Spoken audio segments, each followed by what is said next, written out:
muito bem-vindo, muito bem-vinda. Este é o Bora Varejar, webcast da Mercado e Consumo, a plataforma que fala de varejo e consumo no Brasil e no mundo. Eu sou a Ana Freitas, editora-chefe da plataforma. Você acompanha as nossas notícias todos os dias, todas as horas, todos os minutos no portal mercadoeconsumo.com.br e também nas nossas redes sociais, no YouTube, enfim, onde você precisar de notícias sobre varejo e consumo, a gente está. Aqui ao meu lado hoje, Célio Martinez, nosso CEO. Tudo bem, Célio? Tudo ótimo, obrigado pelo convite, obrigado, Vladimir, e vamos nessa, né? Vamos nessa. O Célio já deu aí um spoiler do nosso convidado, um teaserzinho. O nosso tema hoje é diversidade e inclusão. A gente vai falar de um assunto aqui que tem sido muito tema de debate nas mesas de negócios, né? Entre os decisores das empresas, enfim. Mas o que é exatamente essa sigla aí, DEI? Enfim, nosso convidado vai falar um pouco mais sobre isso pra gente. O que quer dizer, o que a gente quer dizer quando a gente fala da necessidade de diversidade, equidade e inclusão? Porque a gente está falando aí de ações que buscam promover tratamento justo e participação de todas as pessoas, especialmente de grupos subrepresentados, historicamente subrepresentados nas empresas, ou que estão sujeitos a algum tipo de discriminação. A gente vai falar sobre tudo isso, o que significa tudo isso na prática nas empresas, né? O que as empresas estão fazendo e podem fazer ainda para melhorar essa situação com o nosso convidado, como disse o Célio, Vladimir Alves, gerente de diversidade e inclusão da Carry para a América Latina. Bem-vindo, Vlad. Muito obrigado. Boa tarde, pessoal. Ayane e Célio, obrigado pelo convite. É um prazer estar aqui representando a Carry para falar sobre um tema, né, um tema super em destaque, né, no mundo dos negócios, né, trazendo aí novas perspectivas de ação para recursos humanos também e para os negócios. Então é um prazer estar com vocês aqui. Obrigado pelo convite mais uma vez. Obrigadíssima a você por ter topado. E queria começar falando justamente desses conceitos, né? Eu falei dessa sigla aí, DEI, diversidade, equidade, inclusão. A gente falou muito de ESG, né? Tem falado ainda, mas enfim, as siglas vão se sobrepondo umas às outras aí, né? São conceitos que às vezes para quem não está familiarizado é difícil de compreender, mas que estão na pauta das empresas, né? O que significa exatamente isso na prática hoje? Legal, então vamos começar pelo conceito de ESG, né? Porque as empresas há alguns anos já vêm sendo medidas não só sobre performance financeira, né? Então hoje as empresas são avaliadas e medidas por outras perspectivas.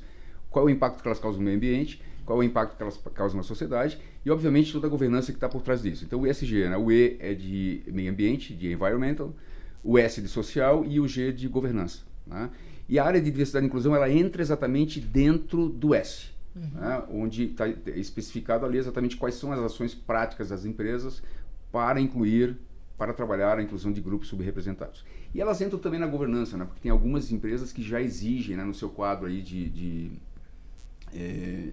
conselheiros, né, a presença de mulheres e até de outros grupos subrepresentados também, já como uma obrigação. Então ela impacta nessas duas perspectivas.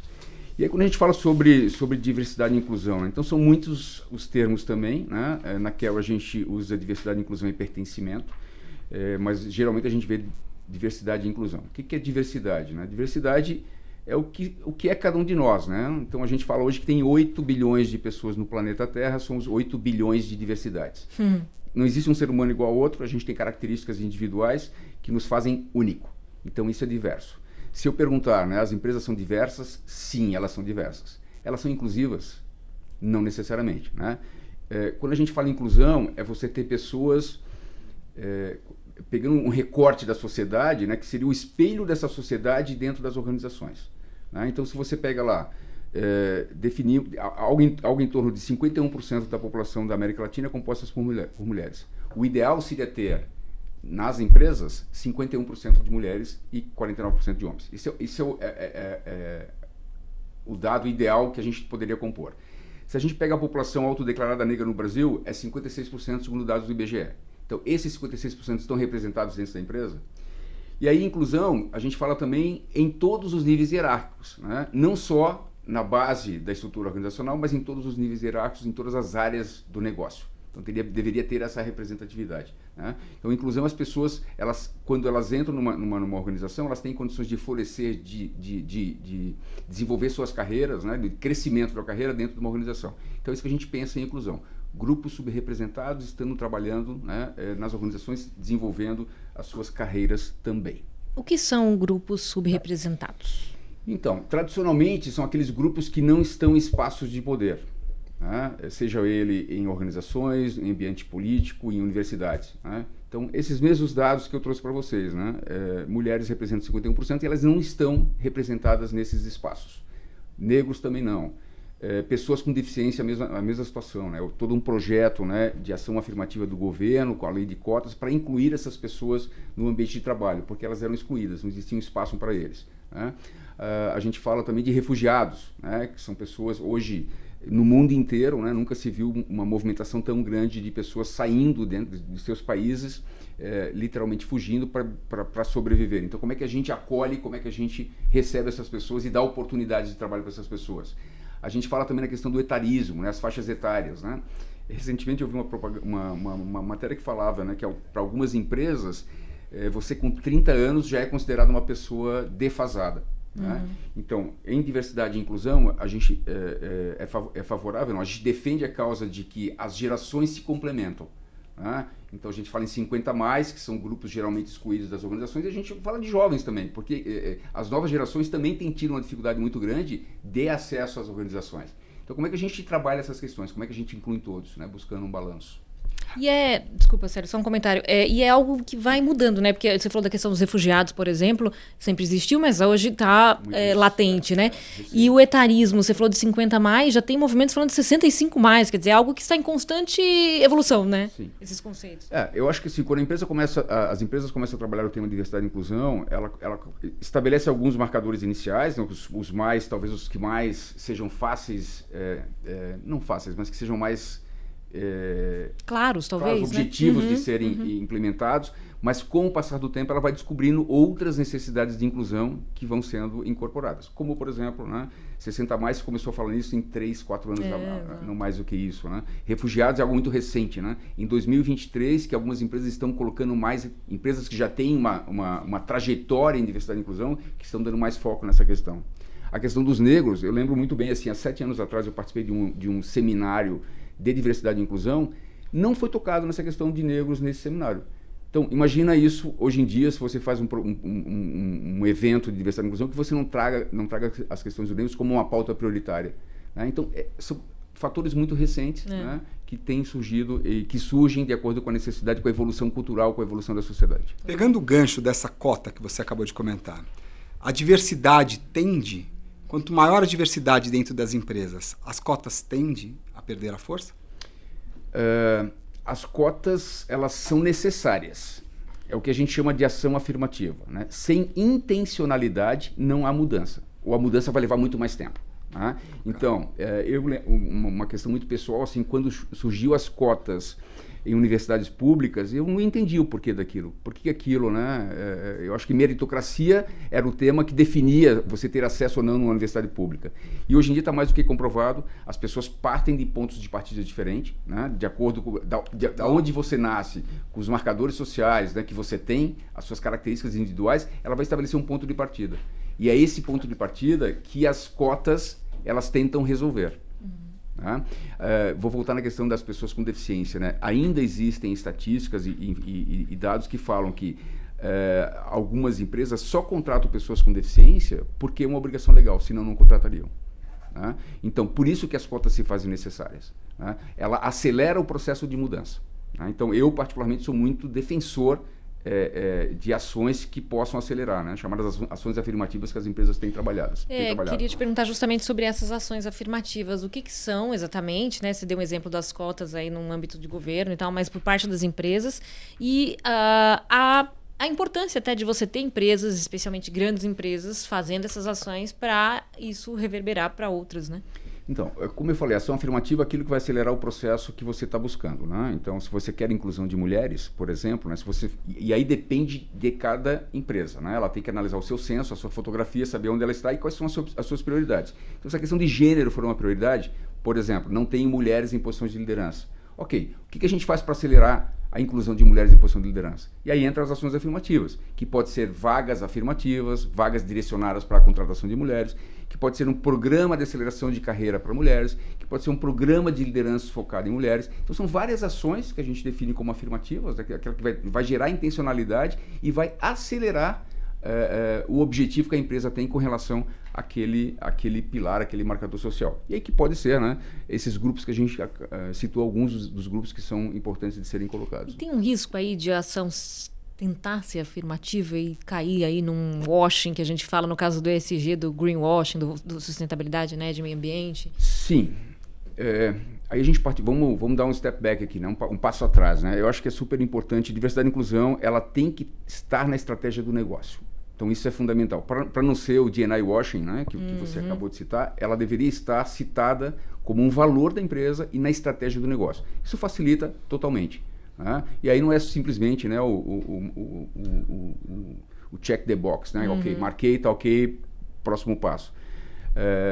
Eu acho que para ter consistência nas atividades, né, e ter sustentabilidade, é importante que esteja na estratégia do negócio. Né? Senão acaba caindo exatamente nessa questão. Né? Eu fiz uma propaganda lá, lancei uma vaga afirmativa, né, focada num determinado grupo social e é isso. Né? Não, diversidade e inclusão não é isso. Né? Diversidade e inclusão, ela perpassa todas as áreas de negócio e perpassa todas as áreas de recursos humanos. Quando você começa a falar sobre diversidade e inclusão, você traz um novo olhar para a empresa. E todos os processos deveriam ser revistos baseados na diversidade. Que passa, inclusive, por definição de novos mercados, de novos produtos. Né? Você passa a ter um outro olhar, uma outra perspectiva para o seu negócio. A diversidade passa pelo mesmo processo de inovação dentro das empresas? Eu entendo que sim, né? Eu acabei de mencionar, sério, que ela é transversal, né? Ela impacta em todas as áreas de negócio. É que nem inovação, né? Então, inovação, se a empresa ela quer inovar, obviamente, ela tem que pensar em todas essas perspectivas. E eu costumo dizer também, né, que diversidade e inclusão é uma necessidade fundamental para os negócios, né? E eu classifico as empresas em 3 tipos. As empresas que vão liderar, as empresas que vão seguir, as empresas que vão desaparecer. E entendo eu que diversidade e inclusão, desse contexto que a gente vive atualmente, as empresas que estiverem à frente disso, que implementarem projetos consistentes, estratégicos de diversidade e inclusão, elas vão estar exatamente no topo da pirâmide, liderando o mercado. Então, existe uma escala de diversidade dentro das empresas? Por exemplo, é possível criar um nível de maturidade da diversidade dentro das empresas? É possível isso? Sim, diversidade e inclusão é uma jornada, né? Nenhuma empresa se torna inclusiva do dia para a noite, né? Ela é um processo que leva tempo, é um processo de transformação cultural, né? E existe sim escala da diversidade que vai, né, daquela que rejeita, que é o que a gente chama de ódio, né? A primeira escala, você não contrata, você não trabalha, é um cliente que você não quer atender, chegando ao topo dessa pirâmide, que é o que a gente chama de valorização, porque diversidade agrega valor ao negócio. Então, assim, tem vários... você pode medir a empresa de acordo com essa perspectiva, né? Da empresa que rejeita totalmente, né? Que eu acho que é exatamente essa que tende a desaparecer, e a empresa que está lá no topo, né? Puxando o mercado, trazendo inovação, que é a empresa que valoriza a diversidade. O respeitar é o estágio anterior ao valorizar.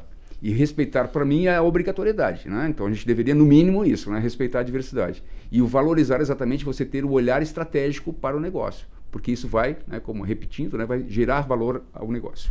Sim. Eu fiquei pensando aqui, vocês estavam falando de inovação e de criar produtos, né? Pensei muito em publicidade, assim. Como eu, como mulher, por exemplo, não me via na publicidade, sei lá, de cerveja 20 anos atrás, né? Aquilo não era feito por mulheres, provavelmente, e não era para mulheres, ou pelo menos não atingia esse público, né? E isso foi mudando, né? Talvez, provavelmente, pela incorporação de mulheres mesmo nos grupos e tal, na parte criativa, mas era algo... E você via, assim, gente, eles não estão vendendo isso para mim, eles não estão focando em mim, como às vezes criação de produto mesmo, né? Ou não estão enxergando a minha necessidade, né? Você precisa realmente ter essa representatividade para que isso seja enxergado de fato, né? Você traz um exemplo assim, perfeito para isso, né? Que você olhava assim, a publicidade de cervejas há 10 anos atrás, como é que a mulher era vista, né? Qual era o papel da mulher exato. Na propaganda, né? Como se a mulher não consumisse cerveja com a mulher. Só que é exatamente isso, né? O processo de evolução cultural da sociedade, né? A organização que esses grupos passaram a ter, ia falar, né? Isso aqui não está certo, isso, né? Eu acho que não sei se tem alguma cervejaria ainda que faz propaganda de mulher, com aquele teor, né? Isso, né? De usar a sensualidade, apelo, né? o apelo, exatamente, da questão de gênero. Né? Uma pergunta para ti, existem diferenças na aplicação da diversidade em empresas de capital aberto e capital fechado? Existe esse tipo de diferença? Você enxerga algum tipo de reação? De capital aberto passa a ter obrigatoriedade, né? Total. Então, acho que essa é a perspectiva. Mas eu não vejo diferença alguma. Eu acho que, independente de ser capital aberto ou fechado, a diversidade, repito, vai agregar valor ao negócio. Então, é bom para todo mundo, né? Para capital aberto ou capital fechado. Só que hoje em dia, né? Então, quando a gente pensa em algumas empresas, né, que estão em determinadas bolsa de ação, etc. e tal, já tem a obrigatoriedade, não é mais facultativo, né? Então, dependendo do negócio, do nicho de negócio que você trabalha, é obrigação, não é mais facultativo. Né? Quando a gente pensa só em conselhos de administração, né? Obviamente. Então, acho que assim, é bom para todo mundo, né? Não tem essa capital aberto ou fechado. Sim. Agora, tem empresas, talvez empresas, grupos familiares, tal, que você vai ter alguns desafios adicionais, exatamente por ser, né, uma gestão mais familiar, enfim, não tão, digamos, não é aberta ao mercado, né? Mas que tem essa perspectiva, ela acaba tendo, né? Exatamente alguns desafios adicionais, digamos. Até porque a sociedade passou por uma transformação gigante, né? Se você pegar nos últimos 100 anos, você teve a inclusão das mulheres no ambiente de trabalho, direito ao voto, muita coisa foi evoluindo, a diversidade chegando agora, e a gente não para de lutar. A gente não para de lutar contra a objeção. Eu acho que o principal ponto é esse, não é? Sem dúvida. A gente estava falando um pouco, né, antes da nossa conversa aí, estar ao ar, né, sobre o que as mídias sociais trouxeram de contribuição. Né? E eu acho que esse processo foi muito acelerado por isso. Né? As pessoas passaram a ter mais voz. Né? Então, alguns meios mais tradicionais de comunicação que não contemplavam grupos diversos, né, acabaram, de alguma maneira, né, sendo... as demais mídias tomaram esse espaço porque as pessoas começaram a se manifestar. Né? Sejam eles, né, pessoas negras, pessoas com deficiências, grupos LGBTs, que começaram a falar e a verbalizar isso, a ter voz. Né? Então, acho que isso ajudou muito a acelerar esse processo. Né? A sociedade se organizando de uma maneira melhor e tendo voz, né? Obviamente, né, acho que isso é importante também ressaltar, a gente tem que ter filtros, né, porque algumas, não necessariamente o que as pessoas estão colocando é correto ou é certo, né, é a opinião delas, né, mas a opinião está sendo expressada, eu acho que isso é super importante. Né. Eu que trabalho com diversidade, né, então quando eu olho lá para minhas redes sociais, eu olho lá como é que está composto o meu grupo, né, quantas pessoas de marcadores sociais diferentes eu acompanho, quantos influencers desses eu acompanho, para escutar o que eles estão dizendo, como eles estão se manifestando. Isso é super importante para a gente acompanhar a mudança da sociedade, né. Conta um pouquinho do teu... Desculpa, não, complementar. Mas você olha assim, até os meios mais tradicionais, né? Você pega alguns programas de televisão hoje, o quanto eles estão focados na questão da diversidade.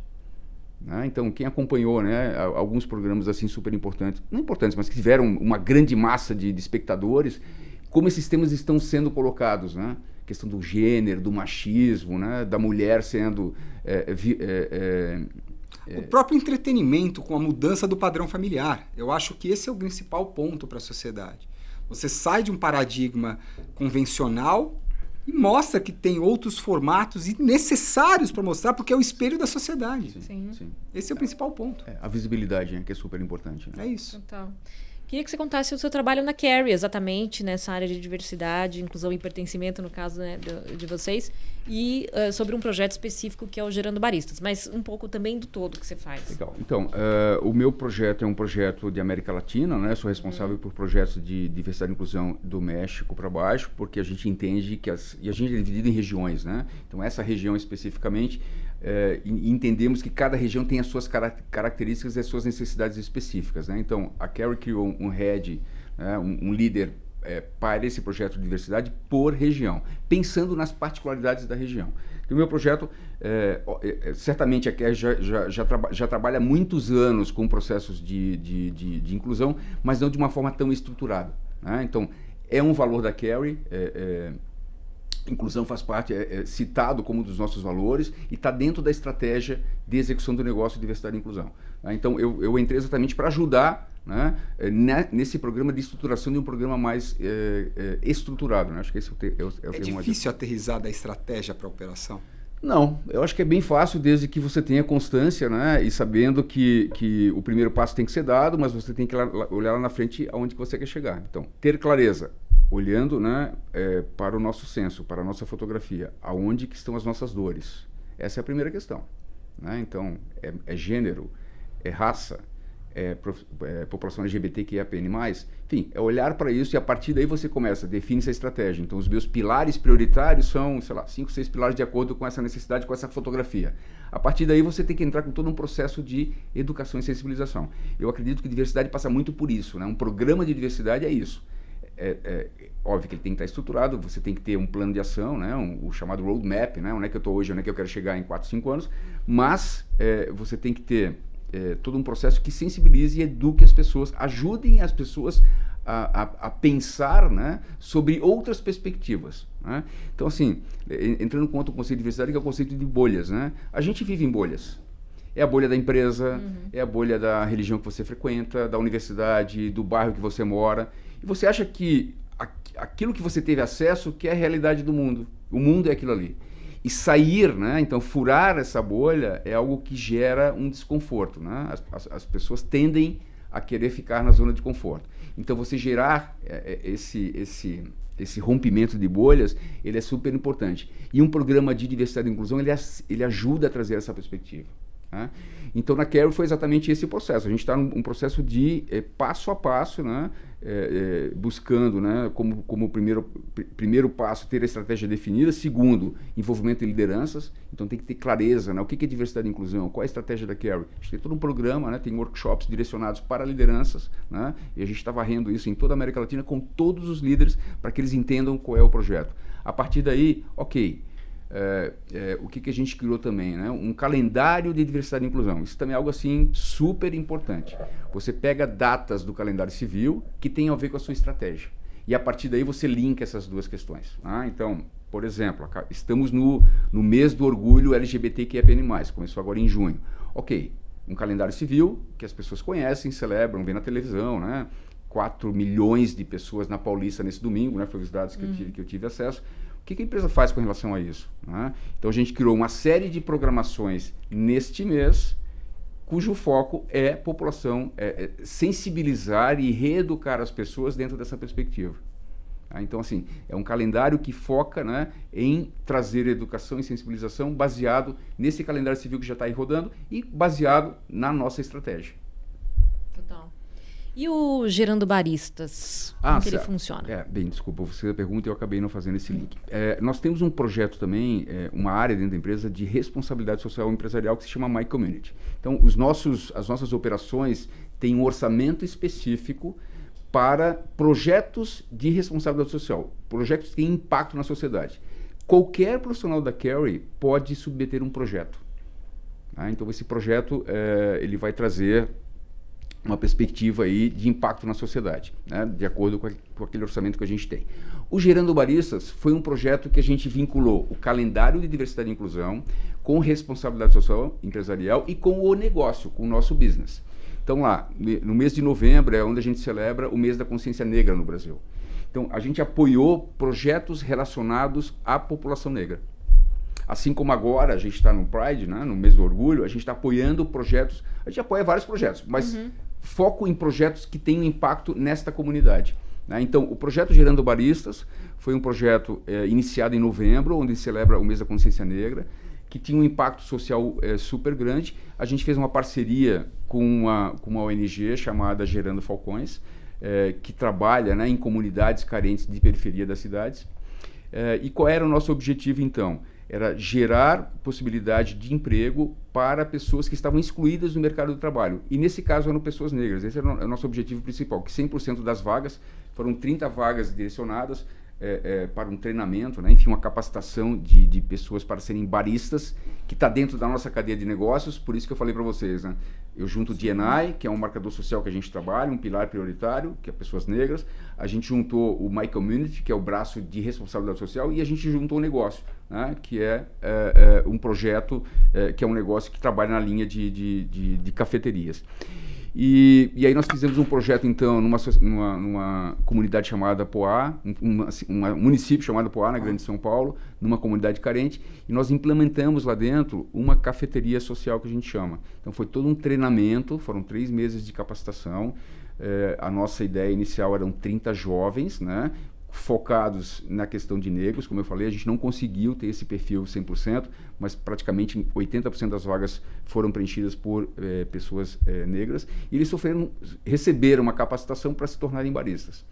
E a gente envolveu também os outros stakeholders, né? Então, assim, parceiros, empresas que são clientes da Carey, para nos ajudar nesse processo. Então, eles deram aulas, eles ajudaram na compra de equipamentos, na compra de insumos, doação de insumos. Então, foi assim, a rede de apoio que foi criada para a execução desse projeto. Foi super bacana, assim.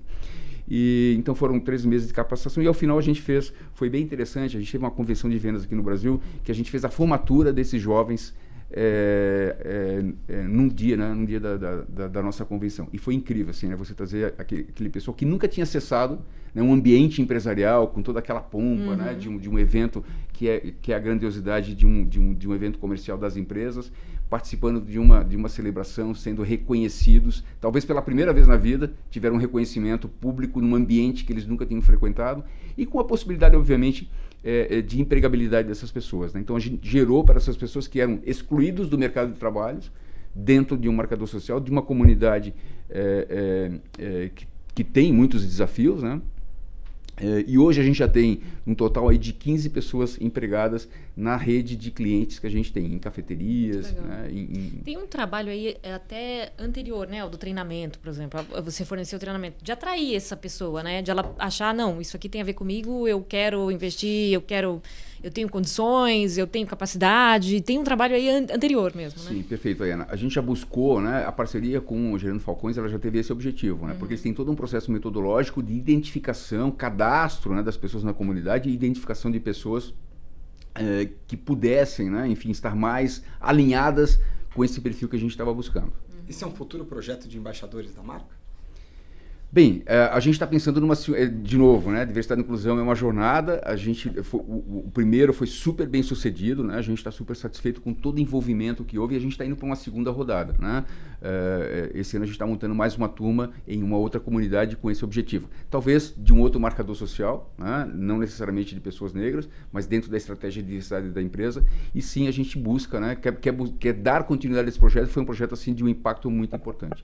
A gente sabe o quanto é importante, né, empresas, né, ajudarem nesse processo de transformação social. A gente não pode depender só, por exemplo, de governo, né, que é uma das entidades que podem ajudar nesse processo. As empresas têm um papel muito importante nesse sentido também. E quando a gente fala, né, esses projetos do My Community que eu trago para vocês, a gente tenta focar também naquilo que está em torno das nossas operações, né? Então, com as comunidades que envolvem, né, que estão próximas aos nossos negócios, para que a gente possa desenvolver e ajudar essa comunidade também. Eu vendo esse projeto atrás da comunidade, eu vejo que não tem barreiras, inclusive para concorrência. Como é que você enxerga isso? Para concorrência nossa, você fala? Todos. Porque quando você trabalha em prol de uma comunidade, antes disso, antes de você pensar na marca, você pensa no bem-estar, você pensa na capacitação, na desigualdade, você mercado, pensa né? Mas no isso, mercado. Célia, eu acho que um projeto como esse, você não está focado, né, em querer tomar um espaço da concorrência. Você quer buscar parceria. Se a concorrência, inclusive, quiser trabalhar com a gente num projeto social de grande impacto, super bacana. É a contribuição que vamos dar à sociedade. Então, acho que não é uma questão de concorrer por produtos, né? Não é exatamente isso, por mas território. Exatamente de como que a gente pode ajudar, né, no desenvolvimento e juntando outros parceiros, né? Tanto fornecedores quanto clientes, enfim, acho que o quanto mais a rede do bem for criada, a rede de apoio for criada, acho que melhor para a sociedade. É esse impacto que a gente busca. Eu te perguntei dessa questão anterior aí, porque imagino que para esse jovem periférico, negro e tal, ele às vezes não vai atrás de um projeto como esse porque ele não se sente capacitado, acha que não é para ele, enfim, tem até uma questão de psicológica ali dele mesmo, cultural, né, que está com ele para resolver, né? Sem dúvida. Ele não se acha merecedor. Exato. Né? Que não tem as qualificações necessárias. Eu acredito que existe potencial, existe talentos em qualquer lugar. Dependente, né, de você estar numa universidade, você está numa comunidade, você está num bairro, no Jardim Paulista aqui em São Paulo. Acho que talento é talento e ele está em qualquer lugar. Então, assim, exatamente você regar, né, a sementinha para que ele possa florescer. Então, eu acredito plenamente em projetos como esse. Total. E por isso também, assim, você falou na questão de ação afirmativa, né? Então, tem algumas empresas que estabelecem, né, para a seleção universidades de primeira linha. O que é universidade de primeira linha? Isso representa né? O que é o espelho da sociedade que vai agregar valor ao seu negócio, que vai trazer inovação, que vai trazer outros mercados? Não necessariamente, né? Então, acho que esse é um conceito, né, que a gente tem que desconstruir, né? Tem que começar a ver sobre outras perspectivas. E eu queria falar um pouco também sobre a empregabilidade desses jovens, que a gente ainda encontra, né, dificuldade de colocar eles no mercado. Porque a expectativa, no geral, não falando que isso é uma unanimidade, mas em algumas empresas é que a pessoa venha com todos os pré-requisitos, né, definidos, né, ou já em ordem, né? E não é uma realidade. A realidade de muitas dessas pessoas que não têm uma oportunidade, que é a primeira oportunidade de emprego, de capacitação, ele vem cheio de gaps. E deveria fazer parte exatamente de nós, enquanto sociedade, enquanto empresa, ajudar nesse processo. E aí estou revendo, né? Não é baixar a régua, né? Que a gente já foi muito criticado com relação a isso. E sim rever os critérios de recrutamento e seleção de processos para acreditar que aquele ser humano tem um talento e que ele vai se desenvolver e que talvez seja a oportunidade da vida dele. Vocês já estão oferecendo uma pessoa qualificada, formada num curso, quer dizer, vocês já estão dando uma qualificação inicial, quer dizer, ela não vai crua totalmente para o mercado, né? Mas a sociedade, ela vem de o que a gente chama de vieses inconscientes, né? Que é baseado na nossa experiência de vida, na nossa realidade, a gente olha por uma determinada pessoa e você já tem uma série de pressupostos, né? Olhando. E algumas vezes... Pré-julgamento. É o viés que vem na frente, né? E viés pode ser positivo ou negativo, né? Também vamos aqui abrir preconceito, né? Vamos abrir aqui um parêntese. Não necessariamente todos os vieses são ruins. Tem vieses que são positivos. O que a gente tem que parar e pensar é se esses vieses não estão impactando no nosso processo decisório. Né? Então, a gente vem numa sociedade que é machista, que é homofóbica, que é racista. Se vocês abrirem qualquer mídia social hoje, vão ver lá várias notícias que certificam o que eu estou falando. Né? O que a gente tem que se dar conta é que isso impacta nas nossas decisões. E será que está correto? Será que esse viés ele é um viés que vai agregar ou que não vai agregar à sua decisão? Né? Então, na hora de recrutar e selecionar, na hora de você promover alguém, com quem você sai para almoçar, quem você escuta numa reunião, todas essas questões impactam, né, na nossa história de vida. E acho que é importante a gente deixar claro também que todos nós temos vieses. Quem pensa tem viés. É verdade. Em menor ou maior grau, né, a gente é racista, a gente é capacitista, a gente é homofóbico. Né? Então, o que a gente tem que se dar... Porque a gente vem de uma cultura. Dessa cultura. Né? E esse é o processo, né? Quando eu falo, o mundo está em transformação muito rápida, gente. Então, essas questões todas estão sendo revistas. Né? Eu sempre digo que o preconceito, antes do preconceito vem o pré-conceito. Então isso é bom para que a gente possa sempre se estimular a não deixar o preconceito assumir o papel de pré-conceito. E por isso, Sérgio, que eu comentei com vocês que assim, tem dois pilares que são fundamentais em diversidade, que é a educação e sensibilização. Você trazer outras perspectivas, mostrar outras realidades, outras formas de pensar o mundo. Exato. E é incrível, assim, quando a gente traz um programa de capacitação com lideranças, né, até recente, agora no mês do orgulho, a gente está fazendo um projeto de aliados à população LGBT, que a gente começa a criar todo um letramento sobre diversidade sexual, para a pessoa entender o que é isso. Né? Então, educar as pessoas, trazer outras perspectivas que ela nunca tinha pensado. É furar a sua bolha. Exato, eu ia falar justamente isso. É muito isso, porque, como você falou, todo mundo tem seu viés, todo mundo tem alguma coisa, né? Só que às vezes a gente acha que não, ou às vezes a gente não percebe, não é consciente isso, não é consciente, né? Exatamente. E só saindo da bolha, ou alguém cutucando ali a nossa bolha, que a gente vai abrir o olho e perceber, né? Que a gente está tendo uma atitude assim, assado. Você falou de uma coisa que eu achei muito interessante. Quem você escuta numa reunião, né? Parece uma coisa simples, mas eu escuto... Será que você escuta todo mundo do mesmo jeito, né? Dá voz para todos do mesmo jeito? Às vezes não, né? Exato. Muito você falou em levar consideração e me chamou muita atenção no começo do nosso bate-papo dos refugiados, né? Que em algum momento eles eram excluídos. Hoje o mercado já entende que é uma mão de obra qualificada, engajada, comprometida. Qual que é a sua visão? Assim, além de apaixonados pelo que fazem. Eu acho que sim, é um tema super importante. A gente tem que olhar exatamente para essas características da sociedade e ver assim, quais são os gaps que a gente tem que a gente precisa trabalhar. Né? E refugiados é algo bastante novo. Não que não existam refugiados no Brasil há muitos, muitos anos. Né? Isso já vem... É fruto, né? Desde a formação do Brasil, a gente trabalha com essa perspectiva, talvez não com esse nome. Né? Mas, sem sombra de dúvida, né? Acho que vocês já devem ter visto, às vezes, reportagem de pessoas que são refugiadas de outros países que vêm para cá, que era médico, médico, era dono, enfim, você chega assim sem nada, né? Literalmente uma mão na frente e outra atrás. Como é que você acolhe essa pessoa? Como é que você... Né? Então, acho que sim, é um marcador social importantíssimo. A gente tem que olhar sobre isso e tem que ter projetos de inclusão dessas pessoas total. também. Né? Porque, sem sombra de dúvidas, como você trouxe, né? São pessoas que talvez, até pela condição que vivem hoje, né? Vão ser super dedicadas, super engajadas, super comprometidas com o trabalho, e trazendo já também, muitas vezes, um diferencial de educação, um diferencial competitivo que a gente não encontra aqui. Não que a gente não tenha que também privilegiar e desenvolver, né, os talentos internos. Os talentos internos. Mas a diversidade é isso. Temos que olhar para isso também.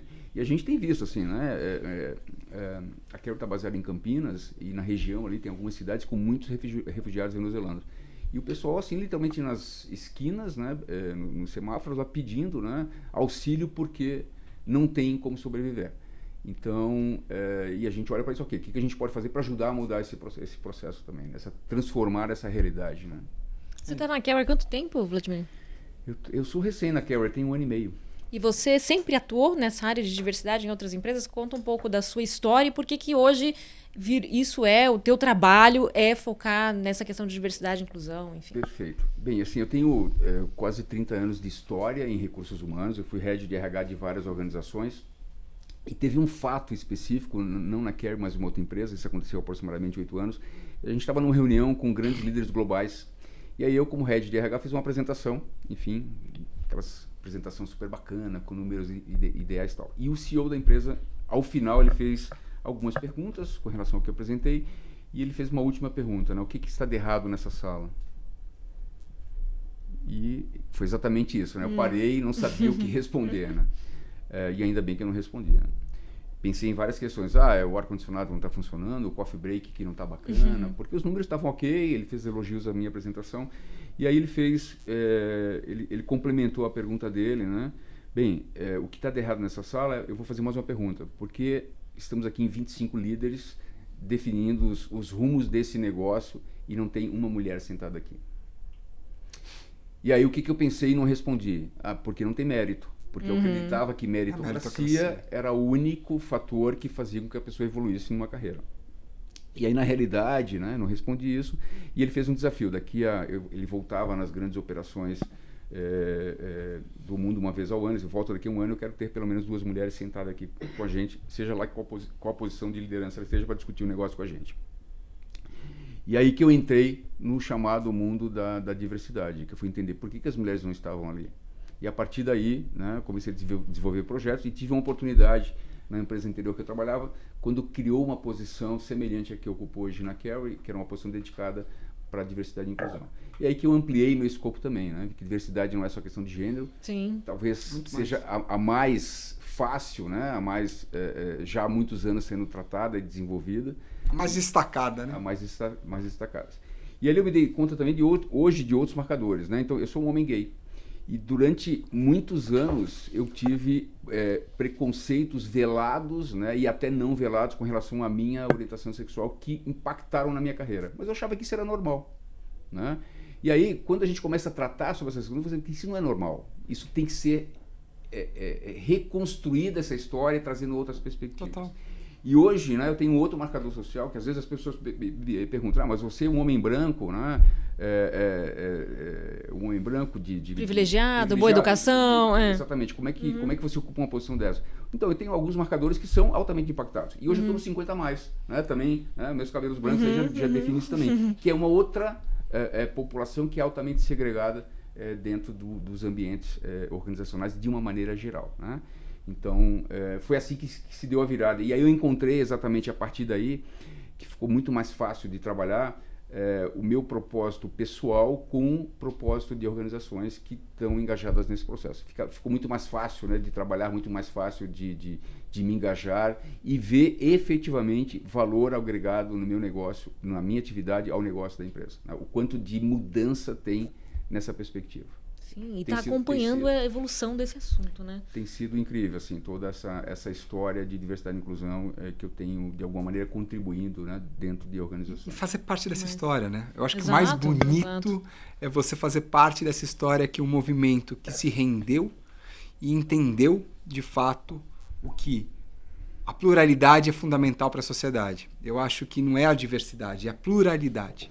Somos plurais, né, Sérgio? Tem que ser. Não existe um ser humano, como eu falei no início, não existe um ser humano igual ao outro, né? Portanto, pluralidade faz parte da existência do ser humano. É isso. Total. Muito legal, Vladimir. A gente está chegando ao fim aqui no nosso podcast, no nosso webcast, na verdade, Bora Varejar. A gente sempre pede para o nosso convidado olhar para a câmera, se você quiser, enfim, aqui com a gente mesmo.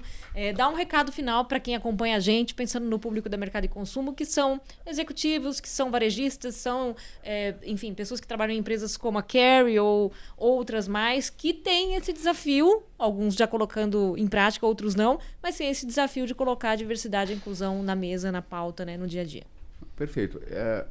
A gente falou sobre a questão de bolhas, né? De furar bolhas. Né? O convite que eu faço é exatamente esse. Né? Vamos furar as nossas bolhas. Vamos conhecer outras realidades de outras pessoas com outras características que não fazem parte do nosso dia a dia.